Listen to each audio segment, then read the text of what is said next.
हम लोग श्रीमद् भागवतम के, थोड़ा जल रख दीजिएगा, हम लोग श्रीमद् भागवतम के दूसरे स्कंद के 10वें अध्याय के 15 से 17 श्लोक को देख रहे हैं, और इसमें काफ़ी इंटरेस्टिंग बातें हैं, काफ़ी इंटरेस्टिंग बातें यहाँ बात सीखने को प्राप्त होंगी, कैसे आगे सृष्टि बढ़ी। तो आपने 13-14 में क्या सीखा था? एको नानात्म अन्विच्छन योग तल्पात समुत्थितः वीर्यन हिरण्यमयम देवो मायया विसृजत था अधिदैवम अथध्यात्मम अधिभूतम इति प्रभु अथैकम पौरुषम वीर्यम त्रिधा भिद्यत तच्छृणु। एक भगवान महाविष्णु, जो कंक्लूजन समझ में आ रहा है वो सब मिक्स करके बोला जा रहा है यहाँ पे। तो भगवान महाविष्णु अकेले थे, और नानात्म अन्विच्छन, नानात्व बहुत मैं हो जाऊं ऐसी इच्छा को, अन्विच्छन इस इच्छा से योग तल्पा समुत था, वह योग की शैया से उठे, मतलब अब सृष्टि करने की इच्छा हुई। वीर्यम हिरण्यमयम देवो, ये बात कल समझ में नहीं आई थी। देखिए जैसे अंडा होता है तो अंडे से सारी चीजें प्रकट होती हैं, तो यहाँ वीर मतलब गर्भ रूपी देह, वो अंडा जैसा था, और उसके वह एक वीर का अर्थ था अंडा और दूसरा अर्थ है वीर का चमकने वाला। तो चमक कैसी थी उसकी? हिरण्यमयम, इसीलिए इसको हिरण्य गर्भ कहा जा रहा है। हिरण्य गर्भ, समझ में आ रहा है? हिरण्य गर्भ, हिरण्य मतलब कनक वर्ण, सोने का वर्ण, और गर्भ मतलब अंडा जैसा। देव मतलब भगवान ने सृजन किया, माया विसृजत त्रिधा, और अपनी माया के द्वारा इसको सृजन किया। इसमें जीवात्माएं हैं, बद्धजीव और भौतिक प्रकृति के तत्व हैं, वह सब मिला और तीन प्रकार से उसमें विभाजन कर दिया। तो क्या हुआ? अधिदैव अध्यात्म अधिभूत इति, वह अधिभूत, अध्यात्म और अधिदैव के रूप में हो गया। आप समझ रहे हैं कि भगवान महाविष्णु ने इसको सृजन किया, ब्रह्मांड में फिर गर्भोदक विष्णु के में प्रवेश किए, इस विराट को फिर अपने पेट में ले लिया, फिर प्रकट किए 14 भुवन के रूप में। तो जो 14 भुवन थे इस हिरण्य गर्भ का भौतिक रूप, अधिभूत कह सकते हैं, और भौतिक रूप है, उसको विराट कहा जा रहा है। उसके बाद सारी जीवात्माओं के सूक्ष्म शरीर को एक साथ मिला लीजिए तो उसको हिरण्य गर्भ का भी कहा जा रहा था, और वह हो गया ब्रह्मा जी का सूक्ष्म शरीर, और ब्रह्मा जी अपने अलग जीवात्मा तो हैं ही। इस तरह से बातें आई थी। और एकम पौरुषम वीर्यम, भगवान महापुरुष का ये जो गर्भ रूपी मतलब तेज था, वह 3 प्रकार से अभिद्यतः, मतलब 3 प्रकार से विभाजन इसका हुआ। उसको आप सुनिए, अब आगे वर्णन कर रहे हैं।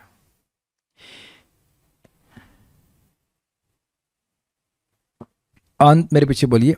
अंतः शरीर आकाशात् पुरुषस्य विचेष्टतः, अंतः शरीर आकाशात् पुरुषस्य विचेष्टतः ओजः सहो बलम जज्ञे ततः प्राणो महानसुः, ओजः सहो बलम जज्ञे ततः प्राणो महानसुः। ये अद्भुत श्लोक है। इसको थोड़ा समझने में पहले तो हम समझ नहीं पाए थे है क्या, अभी भी कितना समझे, विल सी।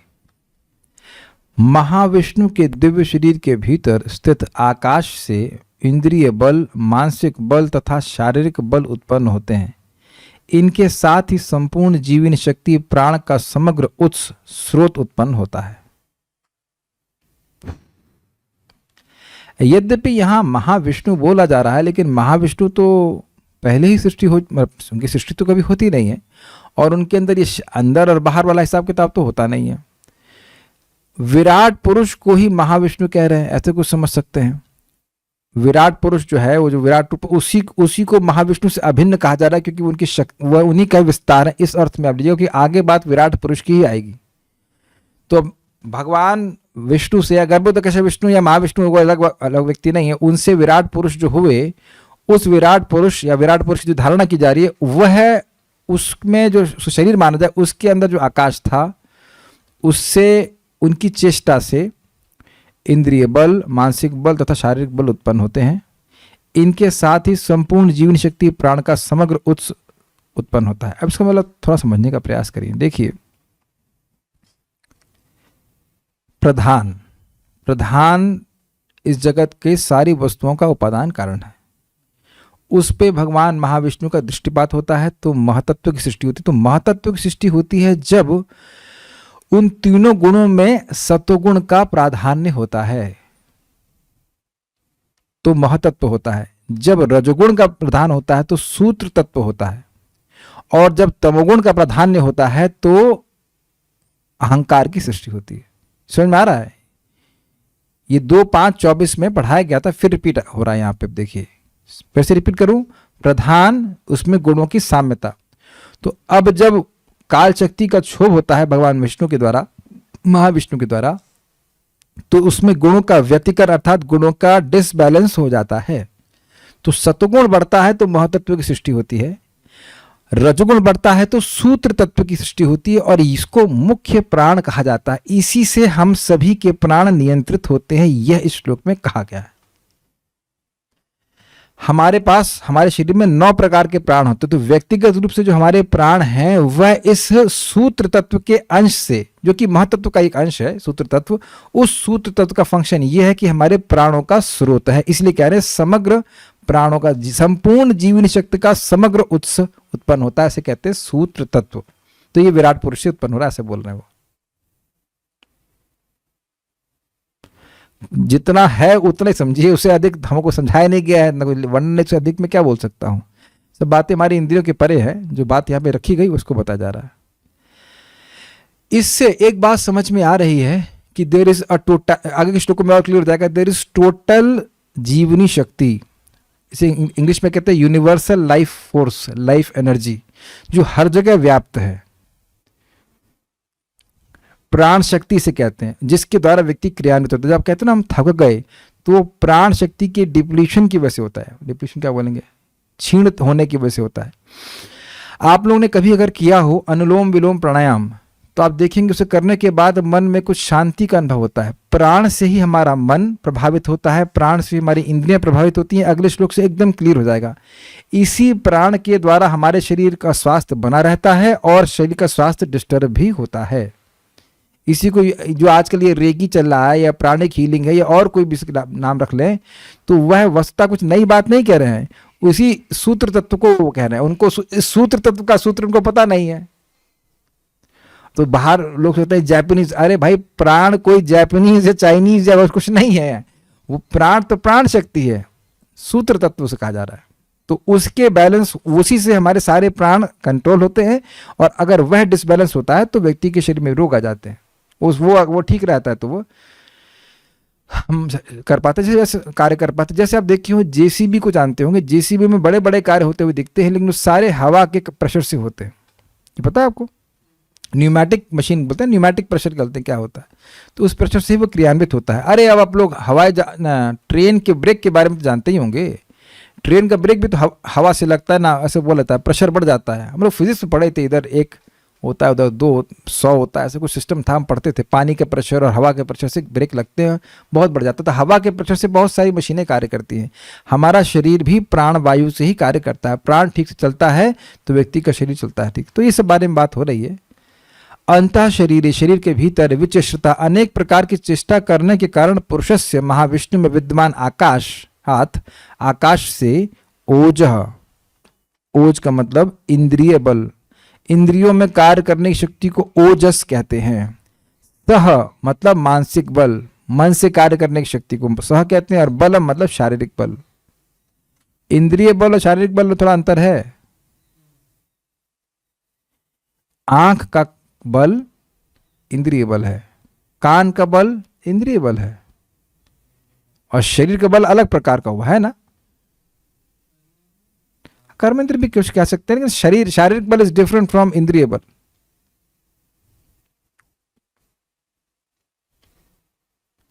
भाई और मानसिक बल तो स्पष्ट समझ आ रहा, कोई सकता हो लूला और लंगड़ा भी हो, लेकिन बुद्धि बहुत तेज होती है, कुछ लोग ऐसी होती है। तो मन उसका उस प्रकार से तेज चल रहा, तो यह सब प्रकट हुआ, यज्ञ में उत्पन्न हुआ। तथा तत्पश्चात महान असु, संपूर्ण जीवितनी शक्ति का उत्स प्राण उत्पन्न हुआ। तो ये कौन सा प्राण है? इसे कहेंगे सूत्र तत्व। क्या कहेंगे? सूत्र तत्व। ये सारी जीवनी शक्ति का उत्स है, इसी से सारे प्राण उत्पन्न होते हैं। देखिए और डिटेल में समझने का प्रयास कीजिए। जीवात्मा कुछ कार्य करने की इच्छा करता है, फिर क्या होता है? फिर क्या होता है? हाँ, भगवान को सबसे पहले गायब किया, प्राण देखते हैं। भगवान देखते हैं कि इसकी इच्छा क्या हुई, फिर भगवान क्या करते हैं, प्राण शक्ति को, वेरी गुड, प्राण शक्ति को क्रियान्वित करते हैं। और प्राण शक्ति क्या करती है, मन को क्रियान्वित करती है, और फिर मन इंद्रियों को क्रियान्वित करते हैं। तो अगर प्राण डिस्टर्ब हुआ तो फिर मन भी डिस्टर्ब और इंद्रिया भी डिस्टर्ब। तो इन सबका आधार जो है वो प्राण है। भगवान तो है ही, लेकिन मटेरियल एनर्जी की बात हो रही है। ऐसे ही व्याख्या की जाएगी, और अधिक कोई व्याख्या हम नहीं कर पा रहे हैं, बस मैं अपने जीवन में क्या रोल है वह हम देखने का प्रयास करें। इसीलिए क्योंकि प्राण पे इंद्रियां आधारित हैं, इसलिए इंद्रियों को प्राण भी कहा जाता है। ये अगले श्लोक में आएगा शब्द, प्राण अनुप्राणंति इत्यादि शब्द आएंगे। प्राण ही इंद्रियों के रूप में है।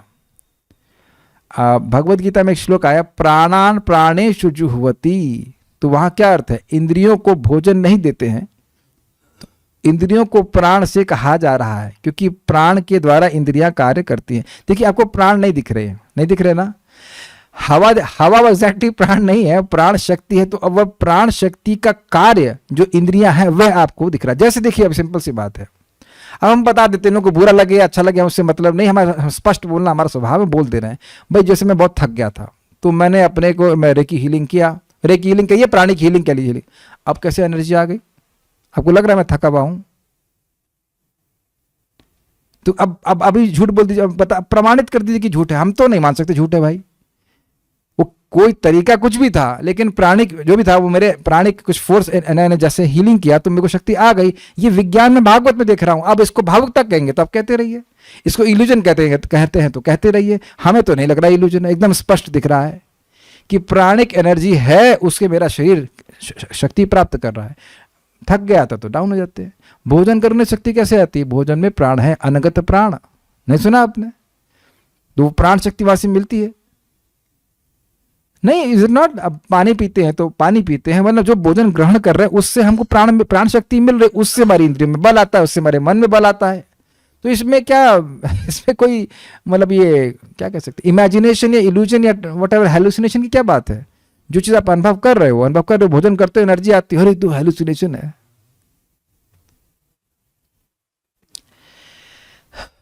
अब आप देख लीजिए एक सिंपल से वो क्या, एक भ्रामरी, मैं उनका विज्ञापन नहीं दे रहा हूं, लेकिन भ्रामरी प्राणायाम करेंगे तो नींद अच्छी आएगी। वही मैं सिखाने वाला नहीं हूं, लेकिन ये बात है कि भ्रामरी प्राणायाम करेंगे तो आपकी बुद्धि तेज हो जाएगी। This is nothing. ये देखिए, हरिनाम के बराबर कोई इनका लाभ नहीं दे रहा हूं, ये भगवत प्रेम नहीं जागृत करेंगे, लेकिन आपके शरीर के संबंध में जो कार्य है वो यहां बताया जा रहा है। और इन सभी के पीछे भगवान है।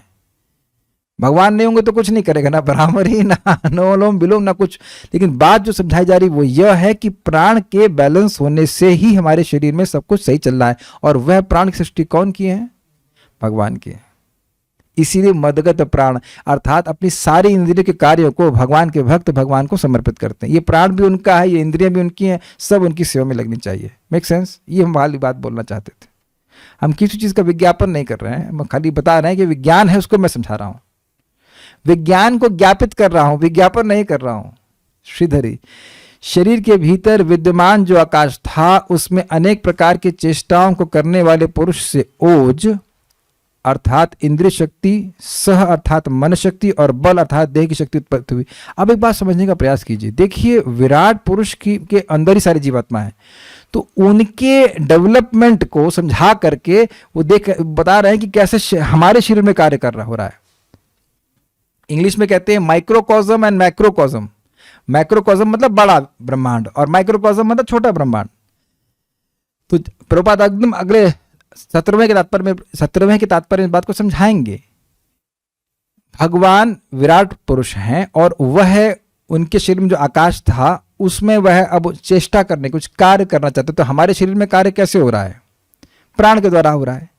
तो विराट पुरुष के चेष्टाएं कैसे हो रही हैं, प्राण के द्वारा हो रही हैं। तो अब वहां प्राण तो था नहीं, तो जैसे उनकी चेष्टा की इच्छा आई तो प्राण की सृष्टि हो गई, और उसी से सारे जीवात्माओं की सृष्टि कार्य करने की शक्ति का सृष्टि भी हो गई। भाई मन में शक्ति ना हो, इंद्रियों में शक्ति ना हो, और शरीर का बल भी ना हो, तो व्यक्ति कार्य कैसे करेगा, आप बताओ। मान लो मैं कुछ बोलना चाहता भी हूं लेकिन कुछ मन में आए ही नहीं, तब कैसे बोलूंगा। तो आप सोल्यूशन यहाँ पे एक बहुत बड़ा लेसन क्या सीख रहे हैं, जब भगवान को चेष्टा करते हैं तभी हम कुछ चेष्टा कर सकते हैं। ये क्लियर समझ में आ रहा है? भगवान से ही सारी चेष्टाओं का स्रोत शुरू हो रहा है, हम लोग स्वतंत्र नहीं हैं, इसलिए अपनी हर चेष्टा को हमें भगवान के लिए सेवा के निमित्त ही करना चाहिए। कृष्णार्थम अखिल चेष्टा, कृष्ण को प्रसन्न करने के लिए अखिल चेष्टा होनी चाहिए। ये इस श्लोक से सीख रहे हैं क्लियर कि हमारे प्राणों के स्वामी कौन है? भगवान श्री कृष्ण है। उन्होंने सृष्टि करी, ये प्राण हमें भौतिक भोगों के लिए व्यर्थ नहीं करने चाहिए, बिकॉज वो व्यर्थ है। बहुत बड़ी शिक्षा प्राप्त हो रही है। भगवान जानते हैं कि वो सृष्टि करेंगे तो इसका लोग दुरुपयोग करेंगे, लेकिन भक्त लोग जानते हैं कि इस सृष्टि को, इस प्राण की सृष्टि करने वाले भगवान है। हमारा कर्तव्य है, जो हमको प्राण दिए हैं, हमको अनुप्राणित किए हैं, उनकी सेवा हम क्यों नहीं करेंगे अपने हर प्राण से? ये कन्विक्शन होना चाहिए। Why should I waste my life years for lifeless things? Yes.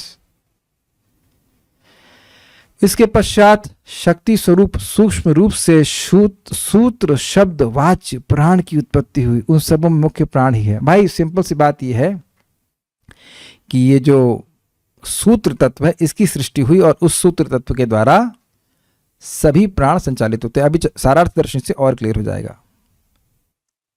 विचेष्टतः अर्थात विभिन्न प्रकार की चेष्टा कर रहे समष्टि विराट रूप के देह के भीतर आकाश द्वारा ओज अर्थात इंद्रियों की कार्य शक्ति, सहो अर्थात मन शक्ति तथा बलम अर्थात देह शक्ति उदित हुए तथा ततः अर्थात इन तीन शक्तियों के सूक्ष्म रूप द्वारा प्राण अर्थात सूत्र नामक महान असु अर्थात असु मतलब प्राण, तो महान प्राण अर्थात जीवन की प्रकाशक श्रेष्ठ प्राण वायु उत्पन्न हुई।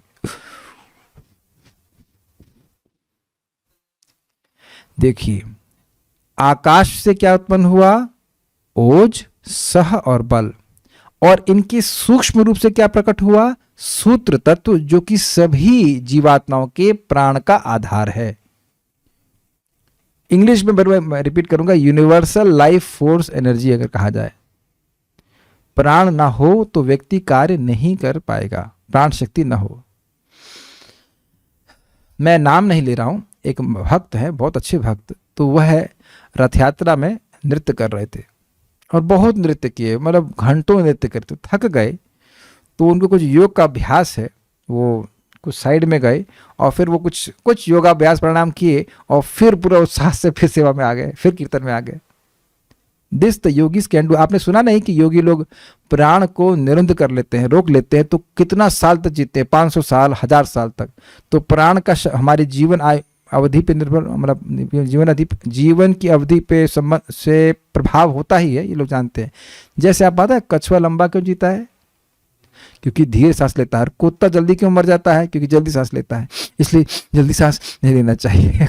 जब ये बोला जाएगा तो बहुत बार लोग सांस धीरे धीरे लेते हैं, फिर कुछ समय के लिए एटलीस्ट। इसीलिए भगवान विष्णु बहुत लंबा जीते हैं। खैर वो तो उनका जीवन अनंत है। खैर आप बात समझ गए। सूत्र तत्व जिसमें रजोगुण का प्राधान्य होता है। अभी घबराओ मत, पढ़ा देता हूं फिर से। नोट देखिए, यह नोट 2.5.24 में चक्रवर्ती पाद की टीका के अंश से लिया गया है। ये सूत्र तत्व को समझाने के लिए है। यहां तीनों गुणों की साम्य अवस्था प्रधान है। यहां का मतलब वहां जब सृष्टि हो रही थी तो उसके बारे में बात हो रही है। प्रधान वह प्रकृति की अव्यक्त अवस्था है जिसमें गुणों की साम्यता रहती है। रजोगुण तमोगुण सतोगुण बराबर रहते हैं। भाई नए बच्चे भी हैं, सब पुराने लोगों को नहीं पढ़ा रहे हैं, पूरा बैच लेके चल रहे हैं। कोचिंग में होता था, एक बैच 2 महीने पुराना है, उसके बीच में 2-4 बच्चे और ज्वाइन कर गए, तो कोचिंग में हर बच्चा है तो सबको समझ के लेते हुए चले, नहीं तो वो कहेंगे वो पुराना तो पढ़ने वाले है नहीं कोई, तो साथ में लेके चल रहे हैं। जो पुराने वाले उनको थोड़ा सा रिवाइज करा दे रहे हैं। तो सृष्टि के पहले कुछ भी नहीं था। ऐसा नहीं था, सृष्टि के पहले प्रधान था, हमेशा प्रधान रहता है, सृष्टि के बाद भी रहता है।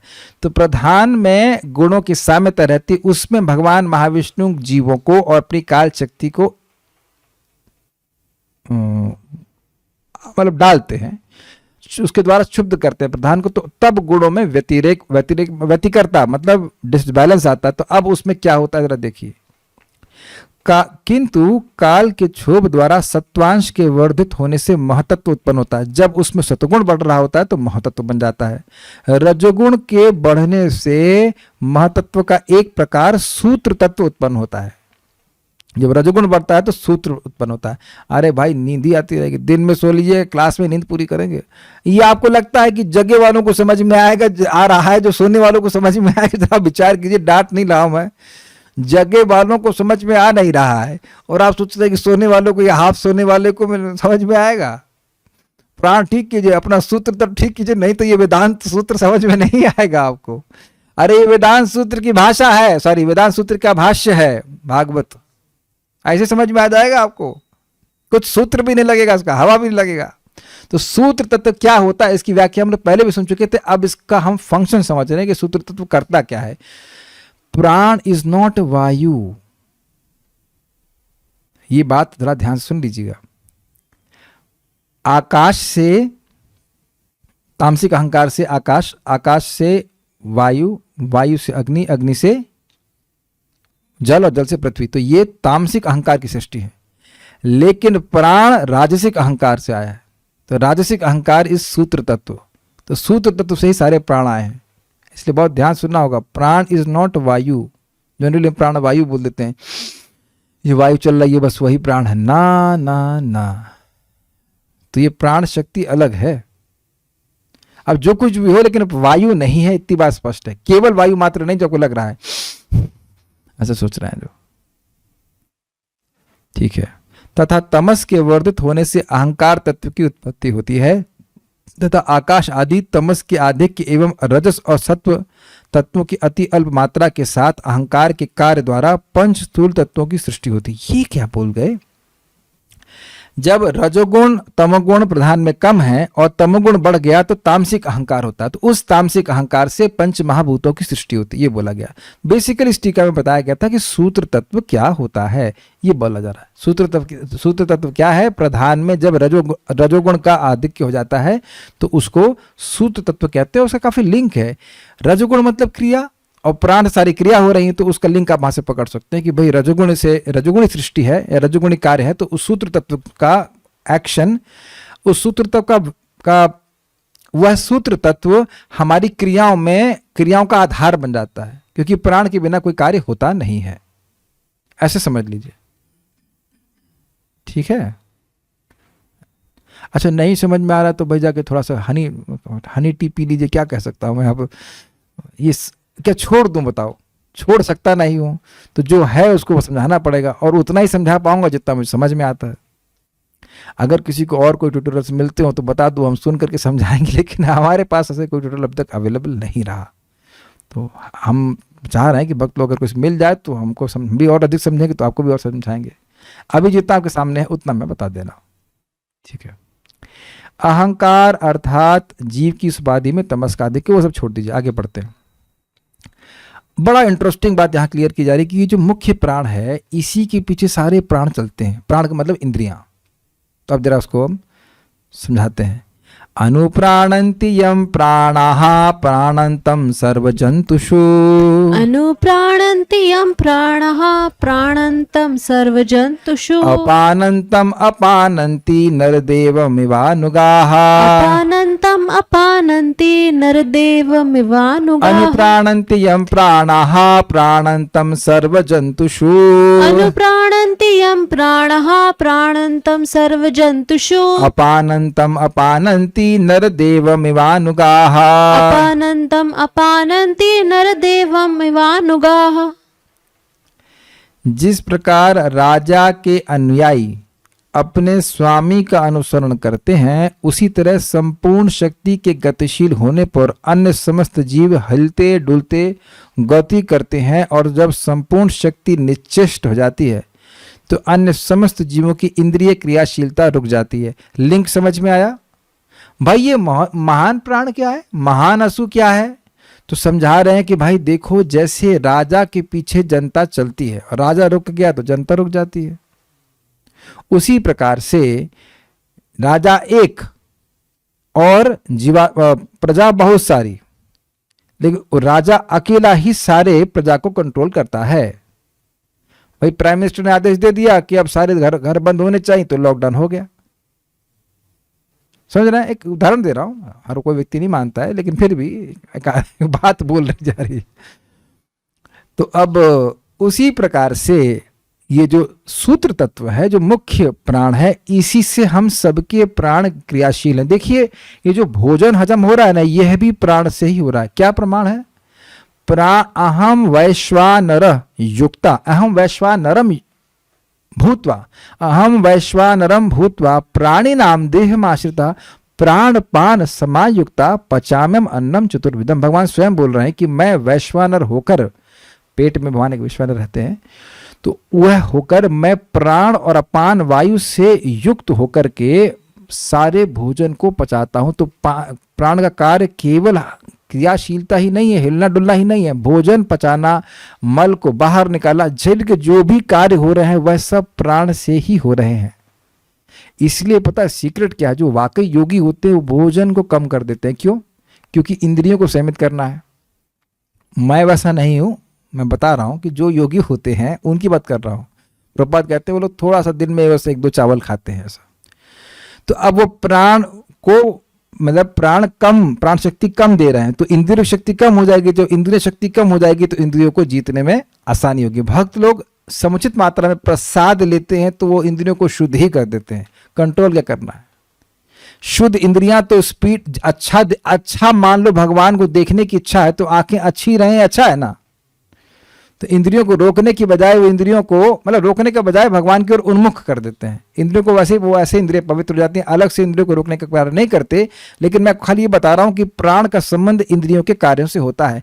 प्राण का संबंध हमारे शरीर के हर कार्य से होता है। छींक भी, आपको पता है, छींक भी प्राण से आती है, पता है आपको? आप छींक की स्पीड देख रहे हैं, उस स्पीड से आप सांस छोड़ नहीं सकते हैं। छोड़ के दिखाइए कभी। 160 किलोमीटर प्रति घंटा हमने सुना है कि इतनी स्पीड आती है। भगवती सुषमा, इसको नापने का तरीका मेरे पास नहीं है, लेकिन हमने सुना है ऐसा। उस तरह से सांस नहीं छूट करके देखिए कभी आप, नहीं कर पाएंगे। जितनी स्पीड से छींक आती है उतनी स्पीड से आप नहीं कर सकते हैं। यह भी प्राण की वजह से होता है। अब हम नाम भूल रहे हैं, लेकिन ये सब नाग और क्या क्या नाम होते हैं प्राणों के, वो सब के द्वारा आपके कार्य होते हैं। सब सारे कार्य शरीर के प्राण की वजह से ही होते हैं। कोई भी बीमारी है अगर, तो वह प्राण के डिसबैलेंस की वजह से ही है। तो ये सब बात कह रहे हैं कि जो मुख्य प्राण है वह अगर स्थगित, वह चलते हैं तो मतलब विराट पुरुष के प्राण चलते हैं तो सारे जीवों के प्राण चलते हैं, और वहां स्थगित हो गया तो सब स्थगित हो गया। इसी को आप 4थे स्कंद में देखेंगे। जब ध्रुव महाराज तपस्या कर रहे थे तो भगवान को इतना हृदय में पकड़ लिए थे कि वह भगवान से ऐक्य भावना कर रहे थे कि वह भगवान से अभिन्न है, इस प्रकार की भावना। और जब वह सांस लेना बंद की तो पूरे ब्रह्मांड की सांस रुक गई। अब वो कैसे, डिटेल हम लोग सुनेंगे जब 4थे स्कंद में। रुकिएगा 4थे स्कंद तक तो बातें वहां क्लियर होंगी, लेकिन ऐसा हुआ है। ये यूनिवर्स बड़ा कनेक्टेड है भाई। ऐसा नहीं कि हम कुछ भी कर रहे हैं और जगत में किसी को फर्क नहीं पड़ता है। ठीक है, आप कहेंगे ये सब बातें क्या है? This is what is Bhagavatam. ये भौतिक जगत एक डेड मैटर की तरह नहीं कर दिया गया, मतलब इसके पीछे भगवान है, ये समझना पड़ेगा हमको। बहुत बड़ा विज्ञान है, बहुत कुछ हम नहीं जानते हैं। अगर आपको याद हो तो 2 स्कंद की शुरुआत में हमने सुना था कि सुषुम्ना नाड़ी हमारे शरीर में है और ब्रह्मांड के पता नहीं लास्ट के छोर तक कहाँ तक व्याप्त रहती है। तब ये है क्या चीज? सुषुम्ना नाड़ी है तो सही, लेकिन है क्या चीज? बहुत डायमेंशन का यूनिवर्स है, बहुत सारे डायमेंशन इस यूनिवर्स में। हम लोग उसको कहाँ समझ पा रहे हैं सूक्ष्म बातों को? थोड़ा सुनते चले जाएं जो यहाँ पे बातें हैं। नरदेवम इवा, जिस प्रकार राजा के अनुयायी राजा का अनुसरण करते हैं, उसी प्रकार सर्व जंतुषु, समस्त जीवों में प्राणांतम, प्राण चेष्टाएं करता है तो प्राणः, इंद्रियां भी अनुप्राणंती, जीवित लक्षणों का अनुसरण करती हैं। यम, जिस प्राण की अपानंतम, चेष्टा रुकने पर अपानंती, अन्य सभी रुक जाते हैं। थोड़ा समझने का प्रयास कीजिए। वह जो मुख्य प्राण है उसी का एक पोर्शन हमारे शरीर में प्राण के रूप में है। ये क्लियर हुआ? मैं समझा पा रहा था? तो अब अगर प्राण रुक गए तो इंद्रियां कार्य नहीं करेंगे। इसीलिए तुम लोग कहते इनके प्राण पखेरु उड़ गए। सुना है आपने शब्द? तो प्राण पखेरु उड़ गए का मतलब अब प्राण शक्ति इनके शरीर में कार्य नहीं करे, आत्मा ने छोड़ दिया और प्राण बाहर निकल गए।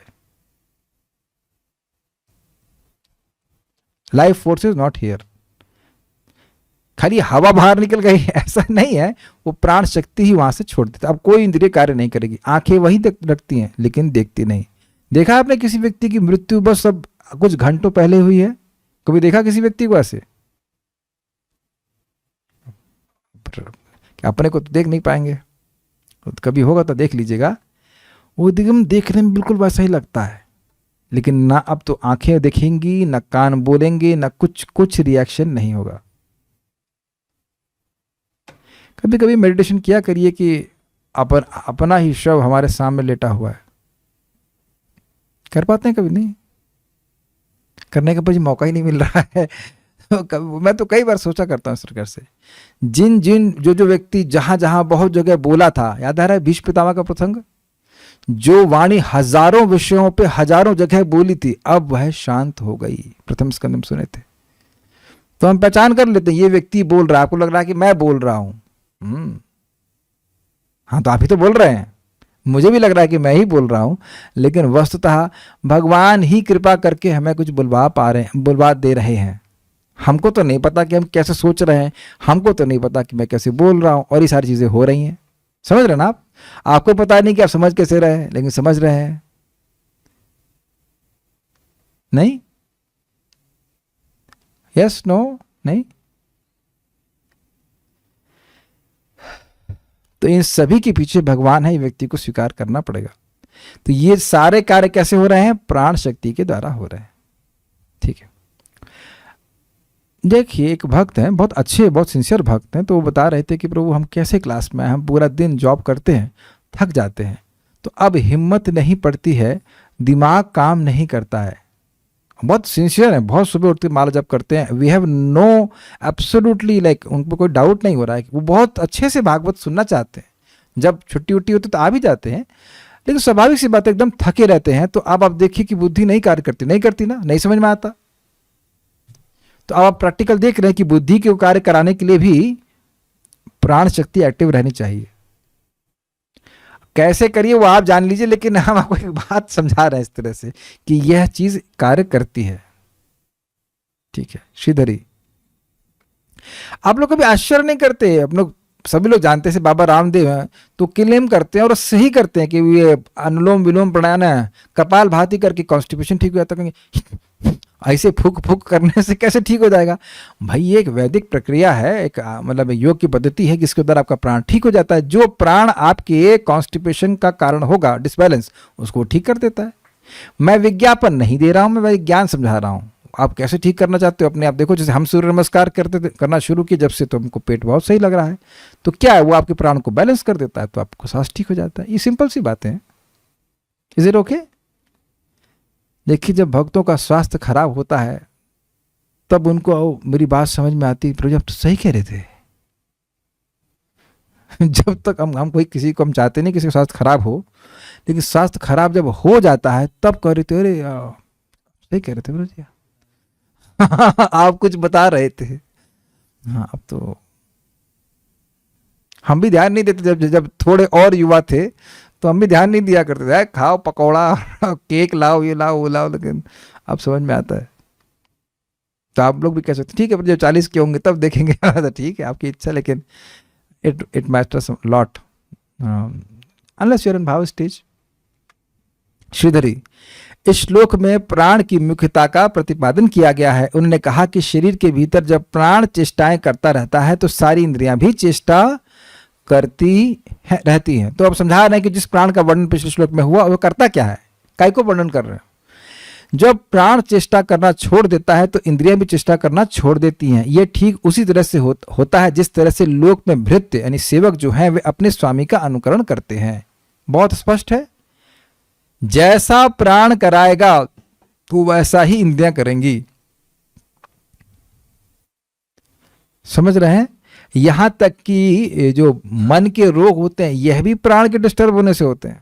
बल्कि लीला याद आ रही है, महाप्रभु जब लौट करके आए गया से तो भगवत प्रेम के लक्षण प्रस्तुत करने लगे, तो लोग सोचने लगे पागल हो गए हैं। महाप्रभु के लिए। तो कोई कहता कि महाप्रभु को कि वायु डिस्टर्ब हो गई है, इसलिए वह पागलपन के लक्षण प्रस्तुत कर रहा है। तो अपने एक मित्र कोई भक्त थे जो वैद्य, शायद मुरारी गुप्ता है, किसको बोलते हैं, तो कहते हैं नहीं नहीं, ये प्राण वायु कुछ डिस्टर्ब नहीं है, ये रोग हम सब चाहते हैं, ऐसा करके बता रहे थे। तो महाप्रभु कहते हैं कि अगर तुमने कहा होता कि मैं पागल हो गया हूँ तो बहुत कुछ तो आगे बोलते हैं कि हमें दुख होता है या हम गंगा जी में कूद जाते हैं, ऐसा कुछ तो बोलते हैं। तो लोग, ये पागलपन का रोग भी प्राण के डिस्टर्ब होने से ही होता है। मुझे हमारे मित्र जो आयुर्वेद में बहुत तेज हैं, उनने एग्जैक्ट डेफिनेशन बताई थी कि ये प्राण वह शक्ति है जो हमारे शरीर में तीनों एनर्जीज, कफ, पित्त और वायु को बैलेंस करके चलती है। ये एग्जैक्ट डेफिनेशन वो बता रहे थे, ये आयुर्वेद के अनुसार है। और उसमें कोई करेक्शन होगा तो मैं पूछ लूंगा, लेकिन यही डेफिनेशन मेरे को दिए थे जो मैं अपनी स्मृति से बोल रहा हूँ। तो इस प्रकार से हमारे शरीर को क्रियान्वित करती है। शराब दर्शनी, यह जीवन को प्रकट करने की अपनी शक्ति द्वारा सूत्र की महानता को दर्शाता है। क्या मतलब है? जो सूत्र तत्व है कैसे वह जीवन शक्ति को प्रस्तुत करता है। भाई देखो, मैं हाथ पांव से चला रहा हूं, मुंह से बोल रहा हूं, तब तो आप कहेंगे ना जिंदा है। तो ये जीवनी शक्ति, ये जो क्रियाशीलता दिख रही है वो किसकी वजह से हो रही है? वो सूत्र तत्व की वजह से हो रही है। यह यहाँ पे सूचित किया जा रहा है कि भाई ये प्राण कार्य करेगा तो इंद्रियां कार्य करेंगे, जब इंद्रियां कार्य करेंगे तभी तो किसी को, इंसान को आप जिंदा मानेंगे। ये बात तो यहाँ पे सूत्र तत्व के महत्व को बताया जा रहा है। सूत्र तत्व के महत्व को बताया जा रहा है कि कैसे यहाँ पे इस जगत में जो भी आप प्राण, जो भी आप क्रिया देख रहे हो, लग रहा है कि कोई व्यक्ति जिंदा है, तो वह सूत्र तत्व की वजह से हो रहा है। क्या इतना कठिन हो रहा है समझने में? तो इजी है।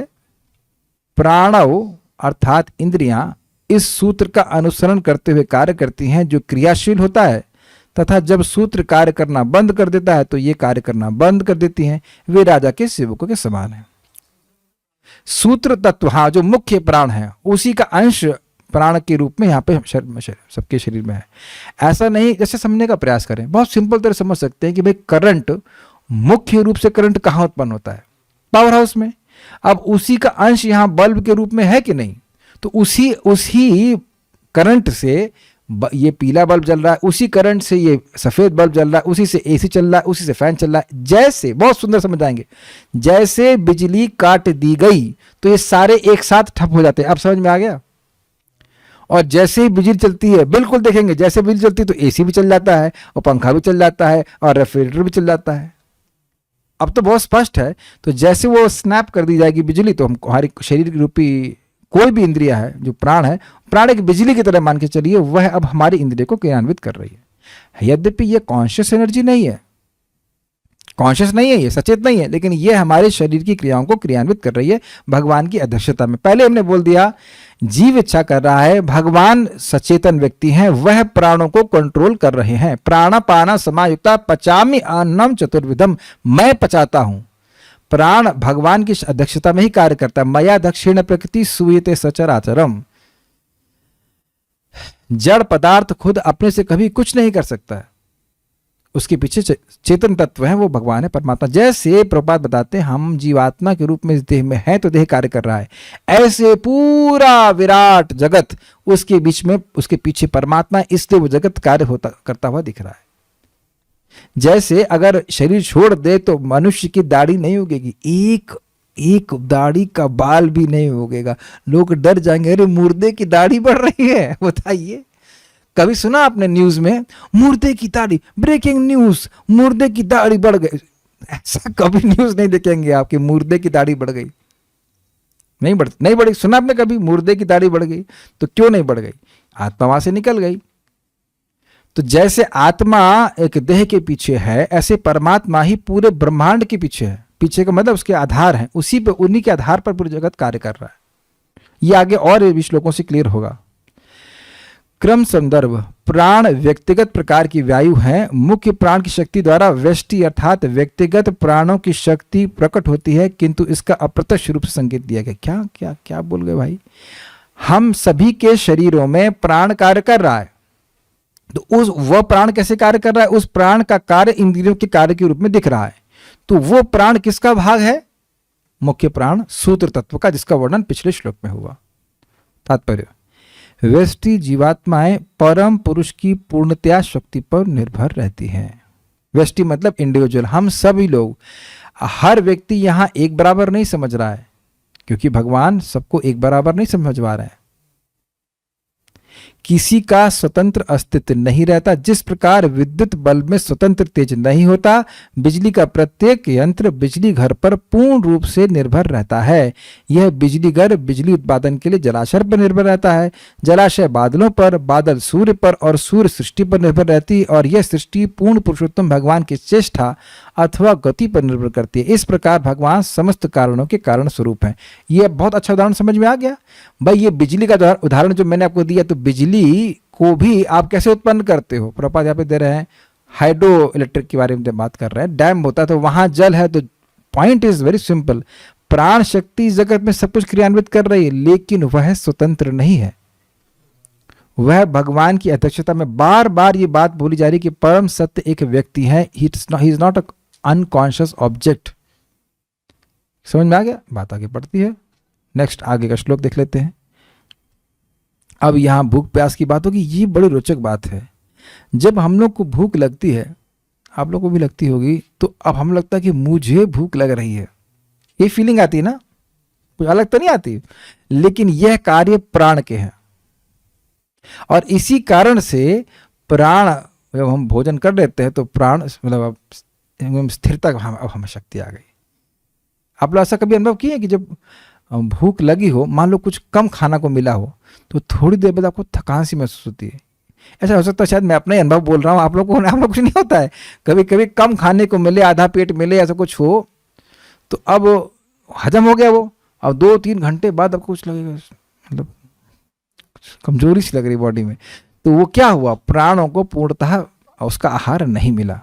और एक और बात आप जरा रोचक देखना, आपने देखा है कि नोटिस करना, नोटिस तो हम लोग करते नहीं, मैं भी नहीं करता, लेकिन पहले 5 ग्रास में बहुत संतुष्टि होती है।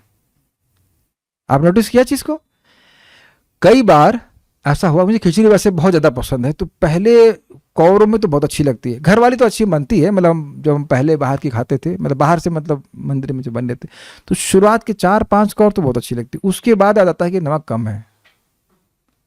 ये मैं ही बोल रहा हूं कि आप लोगों ने कभी नोटिस किया है कि जब कस के भूख लगेगी तो वह शुरुआत की जो 4-5 कौर, उसमें आप टेस्ट अच्छा ही मानोगे। जब वो पूरा हो जाएगा तो कहेंगे यार इसमें कुछ ये कम है, वो कम है। शुरुआत की 4-5 कौर बड़े अच्छे लगते हैं, तो वो 4-5 कौर बहुत संतुष्टि देने वाले होते हैं। ये आप लोग अनुभव करे होंगे, अगर आप नहीं किए तो आप कल जब भूख लगे तो आप उसको नोटिस करना। तो ये भूख किसका फंक्शन है? ये भी प्राण का ही फंक्शन है। इसको यहाँ पे बताया जा रहा है, मेरे पीछे बोलिए। प्राणिनाक्षिप्तशुत्रुड अंतरा जायते विभो, प्राणेनाक्षिप्ता श्रुत्रिड अंतरा जायते विभो, पिपासतो जक्षुतश्च प्राङ्मुखं निरभिद्यत, पिपासतो जक्षुतश्च प्राङ्मुखं निर्भिद्यत। बड़ा इंटरेस्टिंग चीजें हैं भाई। विराट पुरुष द्वारा विचलित किए जाने पर जीवनी शक्ति प्राण ने भूख तथा प्यास को उत्पन्न किया। तो जरा समझिए बात, विराट एकदम से बच्चे का डेवलपमेंट हो रहा है ऐसा, तो विराट पुरुष को वो विचलित हुई, तो अब जीवनी शक्ति मतलब प्राण शक्ति मतलब सूत्र तत्व ने भूख प्यास का निर्माण किया। आत्मा को भूख नहीं लगती ना, आत्मा को प्यास लगती है। थोड़ा पानी पी ले आत्मा, 1 मिनट।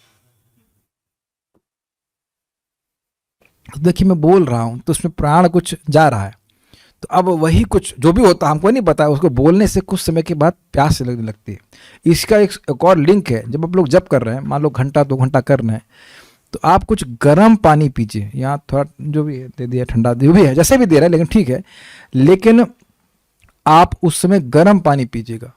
एक तो आपका गला भी थोड़ा सा वो गर्म हो जाता है बोलने से, और आपको एनर्जी मिलेगी। आपने महसूस किया इस बात को? पानी पीने से भी एनर्जी आ जाती है, ये होता है, आप नोटिस कीजिएगा।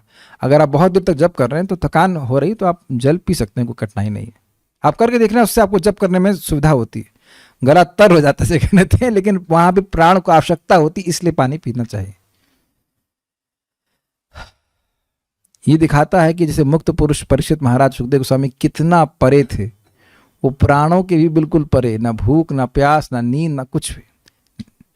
इस समय हमारी क्योंकि दैहिक चेतना बहुत ज्यादा है, तो प्यास लगती है तो हम सोचते हैं मुझको प्यास लग रही है, लेकिन वस्तुतः ये प्राण का फंक्शन है, प्राण का कार्य है। और जब विराट पुरुष ने पीने तथा खाने की इच्छा की तो मुख खुल गया। ये समझ में आया? अरे भाई बहुत सिंपल सी बात है, मान लो प्यास लगी तो मुंह बंद करके तो खाएंगे नहीं। समझ में आ गया? कहने का आशय यह है कि भाई जब प्यास लगी और भूख लगी तो मुख चाहिए ना, तो मुख की सृष्टि हो गई, ये कह रहे हैं। समझ आ गया? ये बात बोल रहे हैं। विभो अंतरहा, विराट पुरुष के भीतर उनके द्वारा, विभो मतलब भगवान महान, आचिप्ता विचलित किए जाने पर प्राणेना जीवन शक्ति से शुत त्रुट जायते, भूख और प्यास उत्पन्न होते हैं और फिर उसी प्रकार से जीवात्माओं में भी उत्पन्न होते हैं। ये ग्रहण कर लेना होगा। पिपासतः च जक्षतः, तत्पश्चात प्यास बुझाने के लिए इच्छुक। पिपासु समझा होगा आपने, प्यासा जो प्यास को बुझाना चाहता है।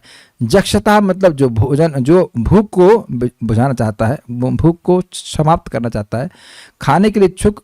प्राक यानी सबसे पहले। मुखम निरभिद्यता, भाई सबसे पहले तो मुंह होना चाहिए ना, तो मुंह की सृष्टि हो गई, सिंपल। सारादर्शनी, सूत्र द्वारा व्याकुल होकर विभु अर्थात विराट रूप के भीतर क्षुधा तथा प्यास उत्पन्न हो गई। समझ में आ रहा है? सेम चीज अपने शरीर पे समझेंगे तो बिल्कुल समझ में आ जाएगा। आप लोग अगर यह नोटिस करते हो, अब हमको पता नहीं कितने लोग करते हैं, लेकिन अगर थोड़ा ध्यान देंगे तो ये हमने सुना था और आयुर्वेद के अनुसार है, और अब मैं इसको ऑब्जर्व भी करता हूं कि सूर्य उदित होते ही व्यक्ति को भूख लगना शुरू हो जाती है। सूर्य कंट्रोल करता है, तो सूर्य के उदित होने के 2 घंटे के अंदर भोजन कर लेना चाहिए। दैट मीन्स 8, 8:30, 9 बजे तक आप भोजन कर लीजिए। हम ऐसे करते हैं, बहुत अच्छा लगा बात अप्लाई करके। उसके बाद फिर आप देखेंगे, एटलीस्ट मुझे तो दोपहर में भूख लगती नहीं है, बिल्कुल नहीं लगती। 9 बजे खा लेते हैं, फिर 3 बजे तक भी कुछ नहीं होता है, 4 बजे तक भी कुछ नहीं होता, फिर 4, 4:30 बजे, 5 बजे एकदम इतना तेज भूख लगता है कि भाई लाओ लाओ लाओ, भगवान ने खा लिया ना, लाओ लाओ लाओ, बस हो गया, अब हमारे अधिकार में आ गया, लाओ लाओ लाओ, भूख लगी। तो ये सब प्राणों के द्वारा होता है। अच्छा, ये मैंने अपने में देखा ऐसा नहीं है, मैंने गायों को भी देखा है। गाय सुबह कूद के आएंगी खाने के लिए, फिर हम लोग गौशाला में देखते थे 5 बजे उनका राइट टाइम, उनको तो घड़ी भी नहीं रहती थी, सब खड़ी हो जाएंगी गेट पे, लाओ where is food, where is food, where is food. तो सूर्य का बड़ा प्रभाव है हमारे प्राणों के ऊपर, कंट्रोल्स। अब पता नहीं कितने भक्तों ने इसको ऑब्जर्व किया है, लेकिन अगर आप इस प्रकार से करेंगे तो आप महसूस करेंगे। वेरी काफ़ी इंफॉर्मेशन अपने प्रैक्टिकल जीवन के लिए भी है, लेकिन एक बात सत्य है कि प्राण जो है वह हमारी भूख को कंट्रोल करता है। इसीलिए तो तकलीफ होती बहुत, भोजन ना मिले एक दिन तो कितना दिक्कत हो जाती। एक दिन छोड़िए, हम तो एक समय नहीं रह पाते, बहुत कठिनाई होती। स्पेशली जिससे मेरा शरीर में पित्त बहुत बड़ा हुआ, तो पित्त लोग का प्राधान्य है, तो जिनका पित्त बहुत बड़ा रहता है उनको बहुत तेज भूख लगती, बिलबिला जाते हैं वो लोग, तो वह नहीं सहन कर पाते। तो वह कारण क्या है? प्राण के कारण ऐसा हो रहा है, प्राण के कारण भूख हो रहा है। कई बार हम लोग बोलते हैं अरे भूख के मारे मेरे प्राण ऊपर आ रहे हैं, सुना है आपने शब्द? तो ये सब प्राण का ही फंक्शन होता है। प्राण डिस्टर्ब हो जाएगा तो भूख भी नहीं लगेगी, ठीक है। इस समष्टि रूप में परमेश्वर का आरोप किया जाता है, मतलब इस विराट पुरुष को परमेश्वर माना जाता है। तो हम शुरुआत से सुनते आए हैं, वो 14 भुवन है, उनको भगवान के अंग के रूप में धारण किया जाता है, क्योंकि इस रूप की आदर पूर्वक पूजा की जाती है। ये भी आपने सुना था, जिनका चित्त भगवान में नहीं लग सकता वो विराट पुरुष की उपासना करते हैं। अतः यहाँ विराट रूप का ही आरोपण परमेश्वर में किया जा रहा है। इसीलिए प्रभुपाद ने वहां महाविष्णु शब्द उसका इस्तेमाल कर लिया था। यद्यपि महाविष्णु का रूप कभी भी भौतिक नहीं है, हम लोग दूसरे स्कंद की शुरुआत में सुन चुके एकदम स्पष्ट, भगवान का रूप कभी भौतिक नहीं है। लेकिन जो लोग भगवान के दिव्य रूप की धारणा नहीं कर सकते उनको बोलते हैं वे को भगवान विष्णु का चरण ये पातालमेत सही पादम मूलम इत्यादि है। मुझे अच्छा लग रहा है कि सामने भक्त जो बैठे वो संस्कृत के रेफरेंस भी समझने लगे हैं। खाली इतना ही बोलना पर्याप्त रहता है कि पातालमेत सही पादम मूलम, ये सुनने से आया, आप लोग ध्यान से सुने हैं तो इतना ही बोलना पर्याप्त रहता है।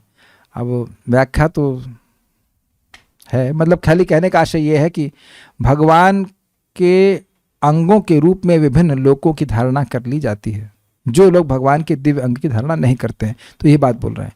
तब उस रूप को भूख एवं प्यास की इच्छा हुई, अतः सर्वप्रथम मुख निर्भिद्यतः अर्थात विभक्त हो गया, मुंह मतलब मुंह खुल गया, ऐसे करके चेहरा है उस मुंह खुल गया, अब लाओ खिलाओ।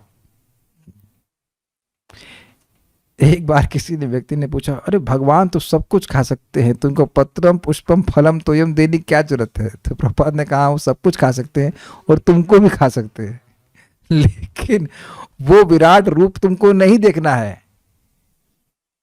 तुमको सामने भगवान सौम्य रूप में आते हैं, इनको पत्रम पुष्पम फलम दे दो।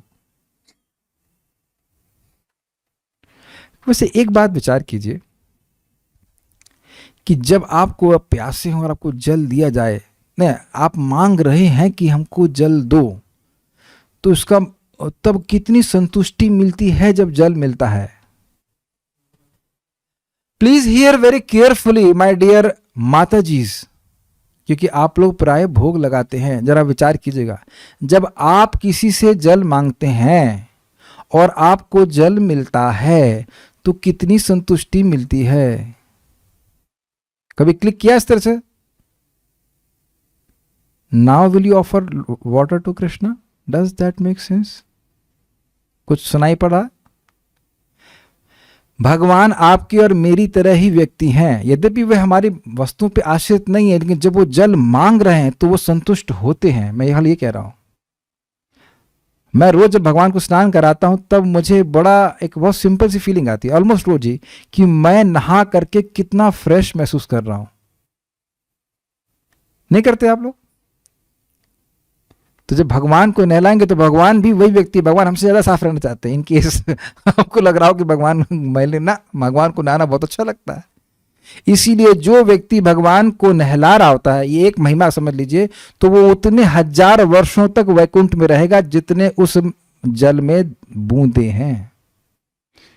थोड़ा पानी मैंने बढ़ा दिया नहला ही रहे। देखा होगा ना आपने, जब गुनगुने पानी से आजकल नहाने में मजा आता है, तो नहा चुके होते 5 मिनट में, लेकिन गीजर से पानी आ रहा था थोड़ा और नहा लेते है ना। तो अपने को नहाने में क्या दिक्कत है? भगवान भी वैसे भी थोड़ा और नहलाओ यार आधा बाल्टी, मतलब आधा जग क्यों, पूरा जग से नहलाओ। कितना सिंपल है ना, बहुत सिंपल है। इसीलिए हम शालिग्राम लाए। ड्रेसिंग उनको करना नहीं है, खाली नहाने की सेवा है और तुलसी चला दो, and it gives such a pleasure. आप देखिएगा भगवान को सुंदरता से सिंपल सी सेवा कर दीजिए। क्या नाम है, अद्वैताचार्य भी तो यही किए, केवल जल दिए और तुलसी दिए। कार्य बहुत सिंपल, लेकिन प्रभाव सिंपल नहीं है। भगवान स्वयं ही ऐसे व्यक्ति को अपने आप को दे देते हैं। मैं खाली इस बात को लेकर थोड़ा सा लिंक कर रहा था कि जल हम लोग को मिलता है, हमें कितनी संतुष्टि मिलती है। क्यों ना जल दें भगवान को? क्या हम जल भी नहीं दे सकते? क्या एक पुष्प या एक फल या एक पत्र भी नहीं दे सकते? आप सब लोग देते हो, मैं खाली उत्साहित कर रहा हूँ कि this is not ordinary service. नहीं तो भगवान मांगते ही क्यों? एक जल दे दो एक फल दे दो। प्रपात कहते हैं कि भाई तुलसी का पत्र मिल जाए, और तो यहाँ तो भगवान नहीं कह रहे कि तुलसी का पत्र मिले, अरे कोई पत्ता दे दो, यूकेलिप्टस का ही पत्ता दे दो, कुछ तो दो भाई। आप लोग आश्चर्य होगा, भाई तुलसी देंगे तो भगवान तो बिक ही जाएंगे, लेकिन कुछ तो पत्ता दो, आम का पत्ता दो, कुछ तो दो। हाँ, कड़ी पत्ता दे सकते हो कुछ तो दो भाई, समथिंग। तो भक्तों का उत्साह होता है, जिससे प्रेम होता है ना। आप ये बताइए, जिससे प्रेम होता है उसके लिए अब आगे बढ़ बढ़ कर देते हैं कि नहीं? महाराज जी ये बताइए कि क्या चाहिए, अच्छा हम और देंगे, या जो भी भक्त को आप देते हैं। तो ये कोई नहीं कोई कहता कि प्रेम नहीं, इसलिए देना नहीं चाहते। और चलिए एक और चीज समझिए, जिस महान व्यक्ति के गुणों को हम सुनते हैं उसको हम देना चाहते हैं। ये सारी वस्तुएं हमारे पास हैं। जब भागवत सुनते हैं, भक्ति करते हैं, स्पेशली भागवत सुनते हैं, तो भगवान की महिमा सुनकर के उनको देने की इच्छा होती है। ठीक है, एक प्रश्न है, उसको हम लास्ट में लेते हैं। तात्पर्य, जिस प्रकार से माता के गर्भ में जीवों के अंगों तथा ऐन्द्रिक अनुभूतियों का विकास होता है, ऐन्द्रिक मतलब इंद्रियों की अनुभूतियों का विकास होता है, उसी प्रकार से समस्त जीवों से समष्टि रूप विराट पुरुष का भी विकास होता प्रतीत होता है। स्पष्ट समझ में आ गया? अतः समस्त सृजन कार्य का परम कारण निर्गुण या निश्चेष्ट नहीं है, वो एक व्यक्ति है। जैसे कि किसी का बच्चा प्रकट नहीं है, गर्भ में है तो निराकार नहीं है, उसका आकार प्रकट होता चला जा रहा है। भगवान में भी समस्त प्रकार की कर्मेंद्रियों तथा ज्ञानेंद्रियों की अनुभूतियां रहती हैं, और इस तरह वे प्रत्येक व्यक्ति में घटित होती हैं। Man is made in the image of God, God is not made in the image of man. कुछ लोग कहते हैं इंसान को, भगवान को अपने इंसान के रूप में गढ़ लिया है। नहीं, इंसान भगवान के रूप में गढ़ा गया है, भगवान के द्वारा ही।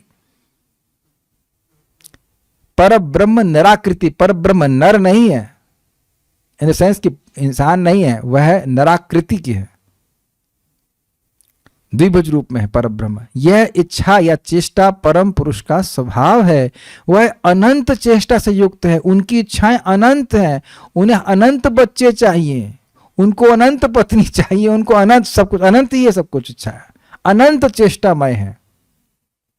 चूंकि वे समस्त मुखों की समष्टि हैं, सारे मुखों को मिला लीजिए तो वह एक रूप कर लीजिए, अतः अलग अलग जीवात्माओं में मुख होता है।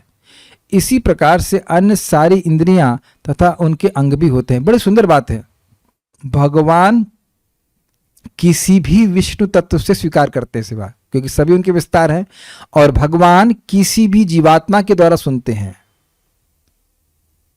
इसीलिए जब आप भगवान की बात बोलते हो, समझ में आ रहा है विज्ञान, जब आप भगवान की बात बोलते हो तो सभी जीवात्माओं के हृदय में बैठे भगवान हैं और वह सुन रहे हैं, तो वह प्रसन्न हो जाते हैं, और वह प्रसन्न हो जाते हैं तो वह जीवात्मा भी प्रसन्न हो जाता है, क्योंकि वह भगवान का अंश है। और जब हम कुछ उस जीवात्मा को अलग से प्रसन्न करने के लिए बोलते हैं तो भगवान प्रसन्न नहीं होते, तो वह जीवात्मा भी प्रसन्न नहीं होता। प्रचार बहुत सिंपल है, आप भगवान की बात बोलिए, आप खुद प्रसन्न होंगे क्योंकि भगवान प्रसन्न हो रहे हैं, और भगवान प्रसन्न हो रहे हैं तो सामने वाला व्यक्ति भी प्रसन्न होगा, और अन्यथा आप किसी को कभी प्रसन्न नहीं कर सकते। आज ये बोली चले, चाहे वह कल वो बोली, चाहे वह बोलिए, कभी कोई संतुष्ट नहीं होगा। इसी प्रकार से अन्य सारी इंद्रियां तथा उनके अंग भी होते हैं। ये एक बात, हमारे पास समय आज नहीं है, लेकिन एक बात बोलने के लिए हो ही रही है, समय थोड़ा सा ले लेते हैं। परम पूज्य राधा गोविंद महाराज जो कथा बताते थे कि एक एयरपोर्ट में वो गए, ये मेला बैठे हुए थे, तो कोई व्यक्ति उनको बुलाए, वो दूसरे धर्म का था, मुसलमान धर्म का था, तो वहाँ वो लोग अल्लाह को निराकार मानते हैं।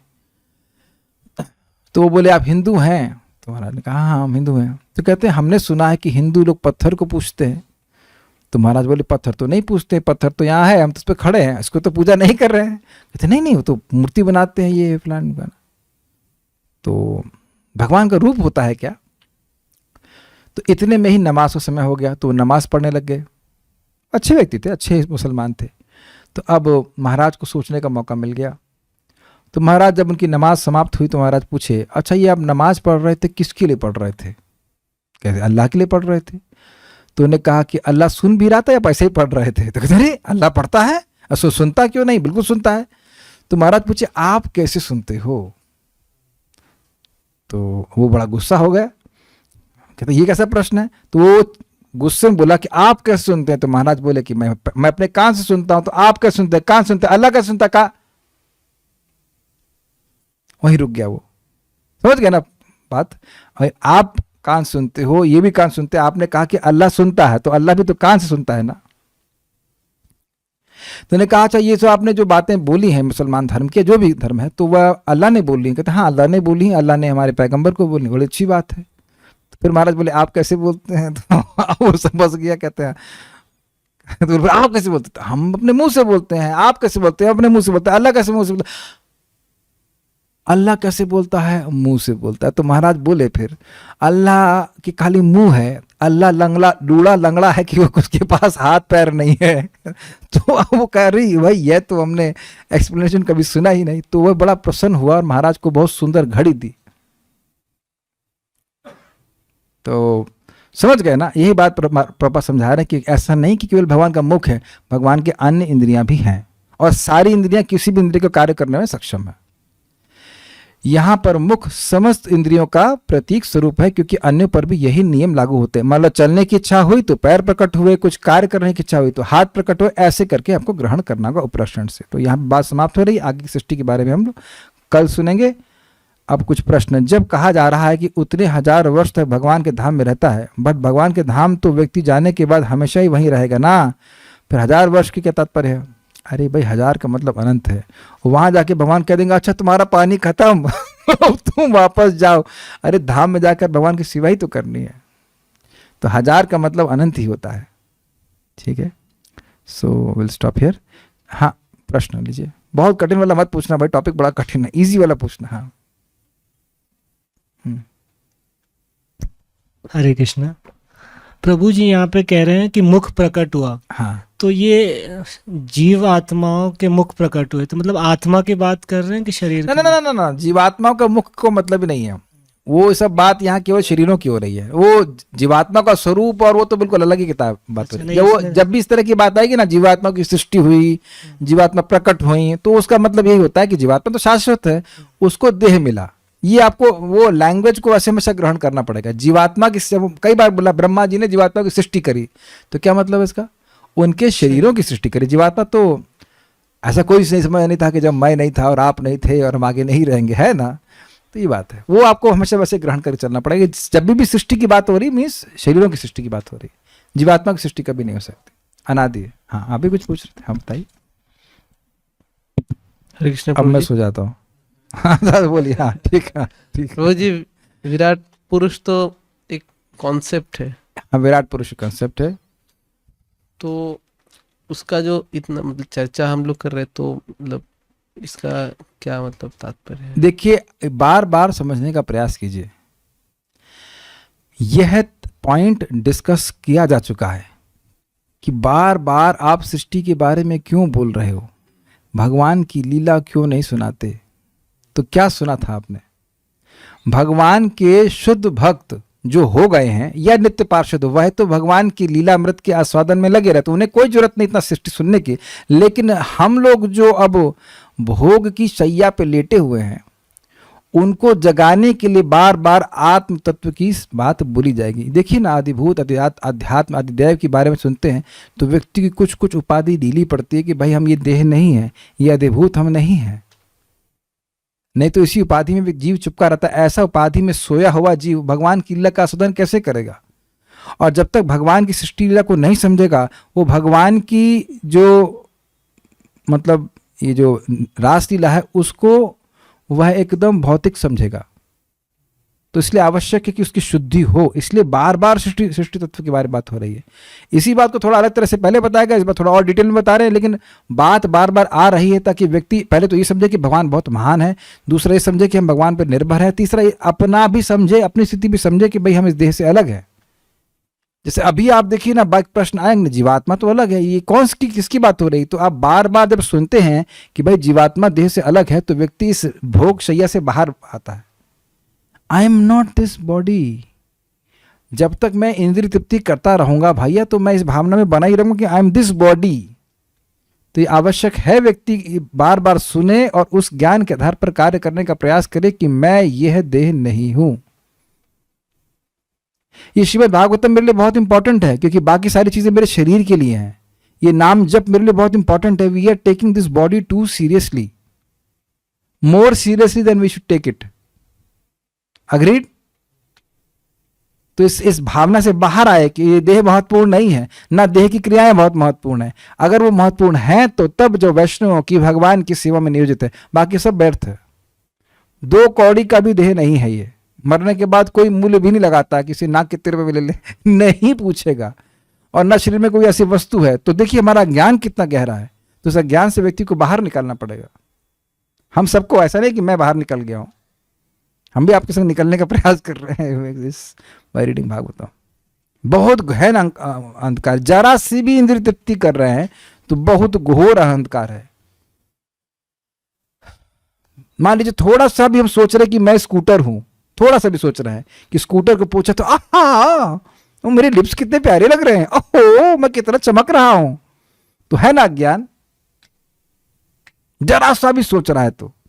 और ऐसा मत सोचिए कि मैं ऐसा नहीं सोच रहा हूं, मैं भी अज्ञान में हूं, लेकिन पढ़ रहा हूं ताकि धीरे धीरे करके मैं भी शुद्ध हो जाऊं। आप लोगों का धन्यवाद कि आप लोग आते हैं इस प्रकार से मेरे ज्ञान को दूर करने में मेरी सहायता करते रहते हैं। हम पढ़ पा रहे हैं कुछ वैसी बात है।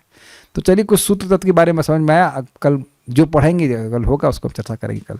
श्रीमद् भागवतम की जय, श्रील प्रभुपाद की जय, निताई गौर प्रेमानंदे। खुश रहिए,